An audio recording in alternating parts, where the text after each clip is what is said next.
मात्र भक्तीमध्ये आपल्या भारत मातेची भक्ती ही अलौकिक आहे आणि ती करण्याचा आपण सर्वांनी प्रयत्न करावा, एवढाच संदेश या कार्यक्रमाच्या निमित्तानं आपल्या सर्वांना द्यायचा होता।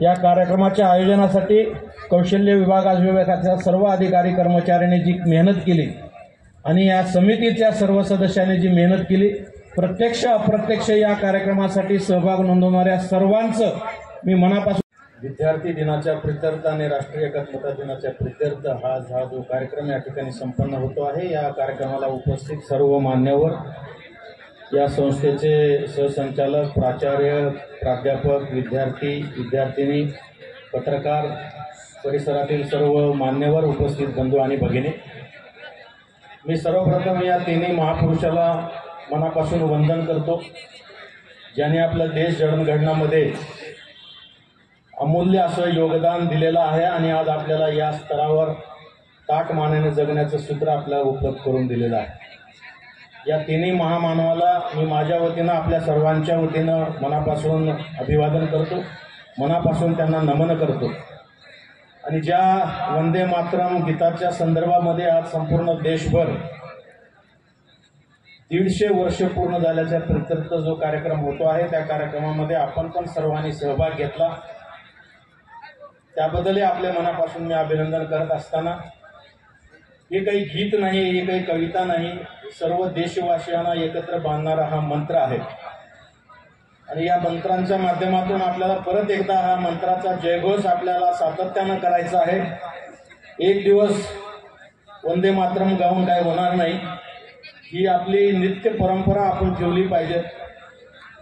आणि जसं संसदेमध्ये जनगण मन या राष्ट्रगीतासोबतच वंदे मातरमला सुद्धा राष्ट्रीय गीताचा दर्जा दिला, राष्ट्रीय सन्मान दिला, तो सन्मान पण आपण राखला पाहिजे। त्यासाठी सर्व शाळा, महाविद्यालय, संस्थेने सुद्धा पुढे आलं पाहिजे। आणि परत एकदा, कारण या एका गीतामध्ये, या एका मंत्रामध्येच ही ताकद आहे की सर्व देशवासियांना एकत्र आणू शकते। याच गीतामध्ये आपल्या खूप मोठा बदल घडतो। इश्क के दरिया में हम भी डूबकर देख आए, इश्क के दरिया में हम भी डूबकर देख आए। पुढची लाईन फार महत्वाची आहे, वो लोग ही समझदार निकले जो किनारे से लौट आए। सगळ्यांनी किनाऱ्यावर जायचंय म्हणजे तुम्ही सक्सेसफुल उद्योजक व्हाल। कार्यक्रमाचे अध्यक्ष माननीय दिलीप स्वामी साहेब, जिल्हाधिकारी छत्रपती संभाजीनगर यांनी बहुमोल वेळ दिला, अध्यक्षीय मार्गदर्शन केलं, त्यांचेही मी मनपूर्वक आभार व्यक्त करतो। त्याचप्रमाणे प्रमुख वक्ते डॉक्टर श्री दिवाकर कुलकर्णी, सामाजिक कार्यकर्ते यांनी आपला प्रेरणादायी विचार मांडले, त्यांचेही मी इथे आभार व्यक्त करतो। श्री विवेकजी देशपांडे, उद्योजक, यांचेही आभार व्यक्त करतो। मुख्य अतिथी माननीय श्री अनिल भालेराव सर, यांचेही मी इथे आभार व्यक्त करतो। आणि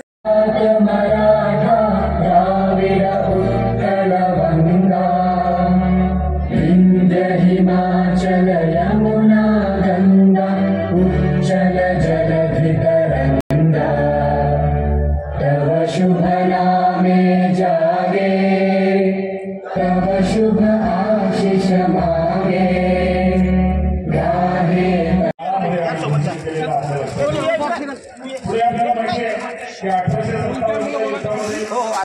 आणि ह्या भारत भूमीमध्ये ज्यांनी प्रथम छत्रपती शिवरायांची जयंती साजरी केली आणि इथील बहुजन समाजाला ज्यांनी शिक्षणाचे द्वारे उघडे करून दिले ते क्रांती सूर्य महात्मा ज्योतिबा फुले।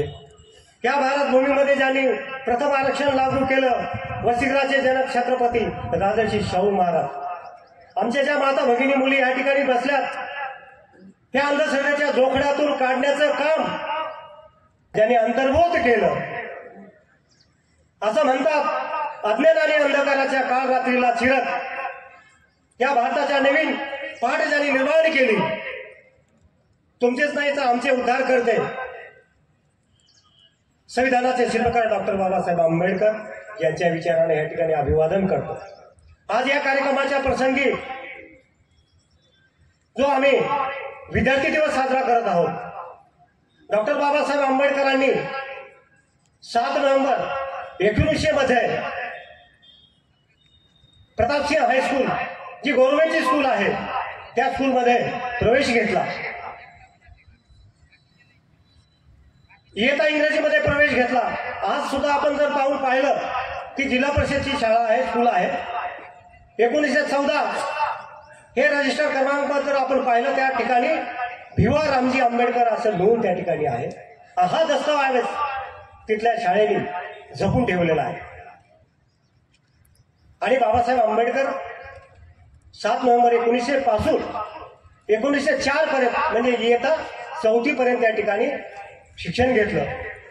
आपल्याला माहित आहे डॉक्टर बाबासाहेब आंबेडकरांना शाळेमध्ये बसू देत नव्हते, पण त्यांनी अभ्यास करून ही क्रांतीची बाबासाहेबांची जी पावलं त्या शाळेमध्ये पडली आणि क्रांतीची नवीन पहाट निर्माण झाली। बाबासाहेब शिक्षित झाले, प्रज्ञावंत झाले, म्हणून बाबासाहेबांना आपण प्रज्ञा सूर्य म्हणतो। म्हणून बाबासाहेबांना संपूर्ण जग सिम्बॉल ऑफ नॉलेज ह्या नावाने ओळखतो। ज्या जगातली सर्वात मोठी जे भारताचं संविधान जे समता, बंधुता, स्वातंत्र्य ही जी मूळ तत्व आम्हाला दिली, या भारतामध्ये 7,500 जाती आणि अनेक धर्म आहेत, त्यांना बांधून ठेवण्याचं काम भारतीय संविधान करतं। विद्यार्थ्यांना मी आवाहन करतो, माझ्या मित्रांनो, आपण शिक्षण घ्या, उच्च पदावर तुम्ही विराजमान व्हा आणि तेव्हाच खऱ्या अर्थानं या ठिकाणी भारताची लोकशाही टिकेल आणि सर्वसाधारण विद्यार्थी त्या उच्च पदावर जाईल। त्या प्रसंगी एवढंच बोलतो, जाता जाता एवढंच तुम्हाला सांगेल, अरे पैदा ना होता ये मसीहा, अरे पैदा ना होता ये मसीहा, ये खुशियों का सिलसिला नहीं होता, बेरंग रही थी ये जमीन और आसमां का रंग मिला नहीं होता, भारत तो कब का कंगाल हो जाता यारो, इस भारत भूमि को डॉक्टर बाबा साहब आंबेडकर जैसा हीरा मिला नहीं होता, हीरा नहीं मिला होता।